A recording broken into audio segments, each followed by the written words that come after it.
And this is the cold start video for my 1964 Honda Scrambler.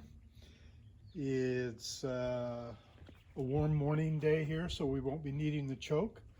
I'll fill the exhaust to demonstrate that it is indeed a cold start. I turned the petcock on for providing fuel to the carburetors about a minute ago. So we should be able to fire right up.